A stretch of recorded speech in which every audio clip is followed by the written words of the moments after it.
तुम्हाला काय वाटतं? कोर्ट, ऍडव्होकेट यांना फक्त डिवोर्स करता येतात का? तर मुळीच नाही. लग्नाचा मुख्य उद्देश म्हणजे पती पत्नी एकत्र राहणे, एकमेकांना साथ देणे आणि एकमेकांचा आधार बनणे. वरील गोष्टी या राईट्स, हक्क आहेत ज्या लग्न झाल्यानंतर नवरा बायकोला प्राप्त होतात, ज्याला कायद्याच्या भाषेमध्ये आपण कॉन्ज्युगल राईट्स असं म्हणतो. परंतु बऱ्याच वेळेस असं पाहायला मिळतं की काहीही कारण नसताना नवरा किंवा बायको अचानक घर सोडून निघून जातात आणि यामुळे जोडीदाराला नाहक त्रास सहन करावा लागतो.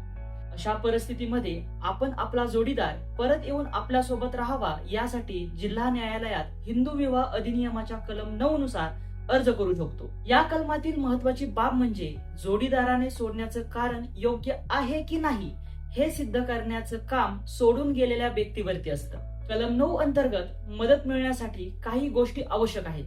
पहिली गोष्ट म्हणजे पती पत्नीमध्ये कायदेशीर लग्न झालेले असावे. दुसरी गोष्ट म्हणजे एकाने दुसऱ्याची साथ सोडलेली असावी. तिसरी गोष्ट म्हणजे ते सोडणे योग्य कारणाशिवाय केलेले असावे. आणि चौथी आणि महत्वाची गोष्ट म्हणजे न्यायालयाला खात्री पटलेली असावी की जोडीदारासोबत राहण्यास काही कायदेशीर अडथळा नाही. अशा परिस्थितीमध्ये आपण अर्ज करून आपले कॉन्ज्युगल राईट्स पुनर्प्रस्थापित करू शकतो.